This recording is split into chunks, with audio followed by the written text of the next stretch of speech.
उत्तर प्रदेश का चुनाव लोकतंत्र की आखिरी लड़ाई है। ये लोकतंत्र का आखिरी चुनाव है। उत्तर प्रदेश से बीजेपी को हटाने का मतलब है देश से बीजेपी को हटना। भाई आप उधर करो पहले। 80 हराइए, बीजेपी हटाइए।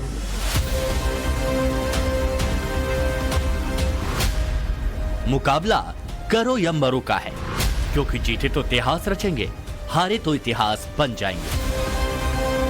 यही कारण है कि अखिलेश यादव पूरी रणनीति के साथ 24 के चुनावी रण में अपनी तरकश के तीर सजा रहे हैं।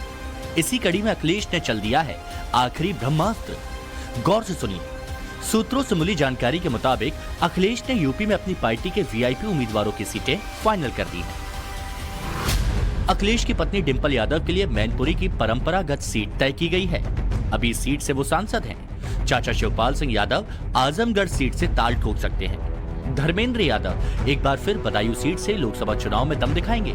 वहीं रामगोपाल यादव के बेटे अक्षय यादव फिर से फिरोजाबाद सीट से चुनावी मैदान में उतर सकते हैं। इसके अलावा लालजी वर्मा अंबेडकर नगर, अवधेश प्रसाद फैजाबाद, जबकि खुद अखिलेश यादव कन्नौज से चुनाव लड़ सकते हैं।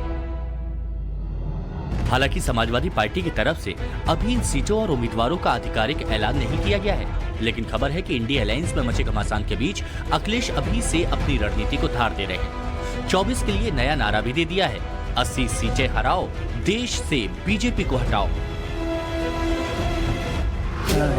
सबसे बड़ी भूमिका निभाने जा रहा है और मुझे उम्मीद है कि जनता निर्णय लेगी और भारतीय जनता पार्टी का सफाया उत्तर प्रदेश से होगा। इसीलिए कई बार इस बात को समाजवादियों ने भी कहा और गठबंधन की तरफ से इस बात को कहा गया कि उत्तर प्रदेश से बीजेपी को हटाने का मतलब है देश से बीजेपी को हटना। भाई आप उधर करो पहले। 80 हराइए, बीजेपी हटाइए। इस नारे पे समाजवादी लोग लगातार काम कर रहे हैं। 80 को हराने के लिए क्या तैयारी है सर? पीडीए ही एनडीए का मुकाबला करेगा। कैसे होगा? पीडीए ही मुकाबला करेगा एनडीए का। इस वक्त यूपी में राम मंदिर का माहौल है। हर तरफ जय श्री राम की गूंज है। सियासी नफे नुकसान से देखा जाए तो बीजेपी विपक्ष से कहीं आगे नजर आ रही है। मोदी योगी ने यूपी के लिए 80/80 का टारगेट सेट किया है।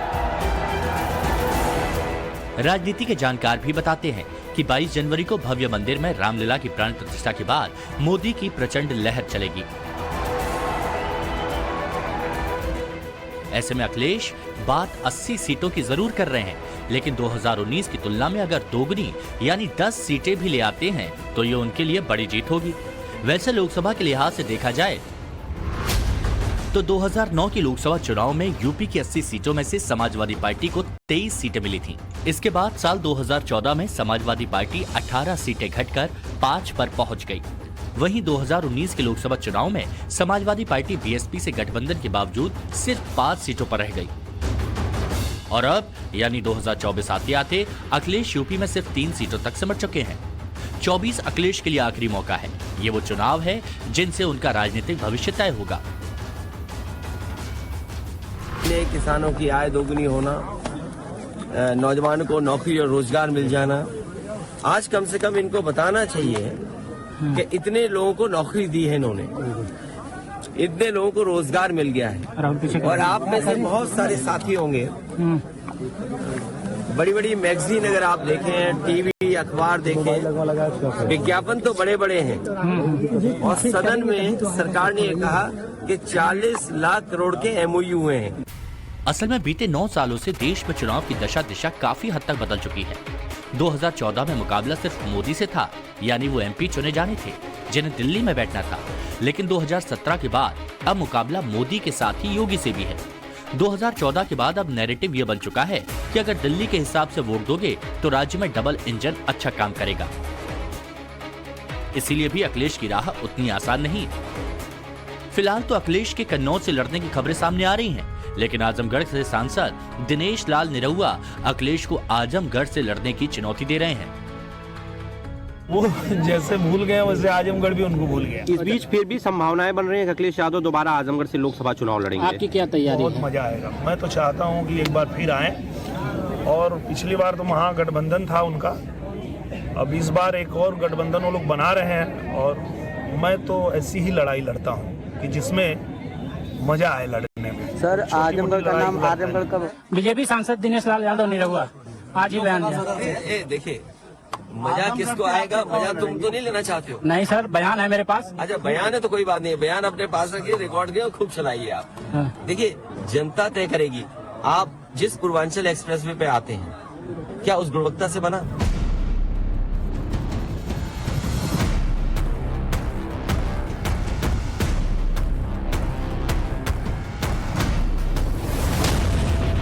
समाजवादी पार्टी के खेमे में फिलहाल जो खबरें आ रही हैं, उसमें लोकसभा चुनाव में पार्टी के बड़े नेताओं पर दाव लगाना तय माना जा रहा है। लेकिन सवाल यह भी है कि अगर अखिलेश कन्नौज से जीत गए तो विधानसभा में विपक्ष के नेता नहीं रह जाएंगे। इसी तरह अगर शिवपाल आजमगढ़ से जीते तो उन्हें भी जसवंत नगर विधानसभा छोड़नी पड़ेगी। यानी विधानसभा में जिनका सवाल पूछना हेडलाइंस बनता है, वही विधानसभा से गायब हो जाएंगे। लेकिन अखिलेश की चिंता फिलहाल ये नहीं है, बल्कि यादवलैंड को बचाने की है।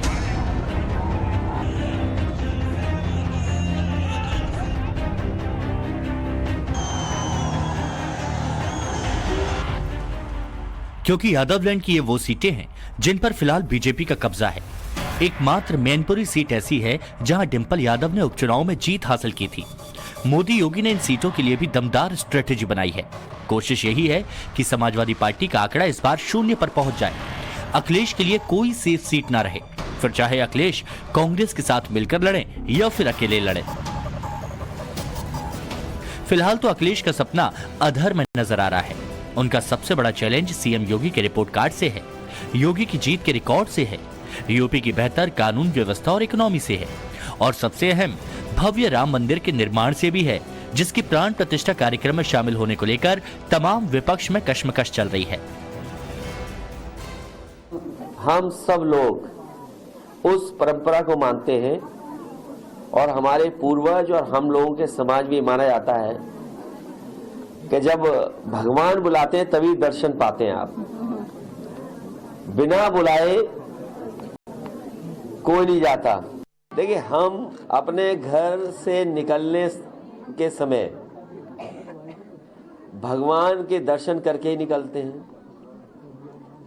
सीढ़ी उतरते ही भगवान के दर्शन होते हैं। दरवाजा जैसे ही गेट खुलता है हमें भगवान के दर्शन होते हैं। तो आप बताओ कौन से भगवान के हमें दर्शन करने हैं? आजकल तो कैमरा सबसे बड़ा भगवान है, इसके भी दर्शन हो गए। दूसरी तरफ यूपी में सीट शेयरिंग का पेच अब भी फंसा है। अखिलेश यादव के बीते कुछ दिनों के बयानों को देखा जाए तो इंडी गठबंधन से उनका मोह भंग साफ साफ नजर आ रहा है। शनिवार को अखिलेश आजमगढ़ पहुंचे, लेकिन वहां एक बार भी इंडी गठबंधन पर नहीं बोले। इतना ही नहीं, वो कांग्रेस पर जातीय जनगणना, महिलाओं और ओबीसी का मुद्दा हथियाने का आरोप भी लगा चुके हैं। 31 दिसंबर की डेडलाइन बीतने को है, मगर यूपी में सीट का फॉर्मूला क्या होगा ये अभी तक स्पष्ट नहीं हो सका। सूत्रों के मुताबिक अखिलेश 62-65 सीटों पर चुनाव लड़ना चाहते हैं, जबकि कांग्रेस को महज 10 सीटें ही देने के मूड में है। जयंत चौधरी की आरएलडी को 5 से 7 सीटें देने का प्रस्ताव रखा है। भीम आर्मी के चंद्रशेखर के लिए दलित बाहुल नगीना सीट छोड़ी जा सकती है। यानी यूपी में बीजेपी एक तरफ मिशन मोड में लगी है, वहीं दूसरी तरफ अपने करो या मरो मैच में ही अखिलेश असमंजस की स्थिति में है। और मुसीबत सिर्फ यहीं तक नहीं, 2024 के इलेक्शन से पहले अखिलेश का परंपरागत यादव वोट बैंक भी उनके हाथ से फिसलता जा रहा है। यादव मंच ने अखिलेश यादव से किनारा कर लिया है। लोकसभा चुनाव में यादव मंच ने समाजवादी पार्टी को वोट नहीं देने का फैसला किया। ये फैसला 28 दिसंबर को लखनऊ में हुई यादव महासभा में लिया गया। इस यादव महासभा में अखिलेश के कुनबे से किसी को नहीं बुलाया गया। अखिलेश यादव के लिए ये बहुत बड़ा झटका है, क्योंकि यादवों का वोट बंटना उनके सियासी मंसूबे को ध्वस्त कर देगा। अगर कोई सामाजिक संगठन है तो निश्चित रूप से उसे किसी राजनीतिक दल का पिट्ठू नहीं होना चाहिए। कोई लेबल स्टैम्प नहीं लगनी चाहिए कि हम इस राजनीतिक दल के प्रति प्रतिबद्ध हैं। अगर हम सामाजिक संगठन है तो हम किसी भी राजनीतिक विचारधारा का व्यक्ति हमारे साथ जुड़ सकता है और हम उसको पूरा सपोर्ट करेंगे। लेकिन अभी तक जो संगठन है, एक जो संगठन आज शताब्दी वर्ष मना रहा है, उसके ऊपर एक रबर स्टैंप लगी हुई थी कि वो एक पार्टी विशेष का संगठन बन गया है, समाजवादी पार्टी का हाँ। और निश्चित रूप से इसका बहुत बड़ा मतलब कहा जाए कि उसके दुष्परिणाम आज यादव समाज भुगत रहा है।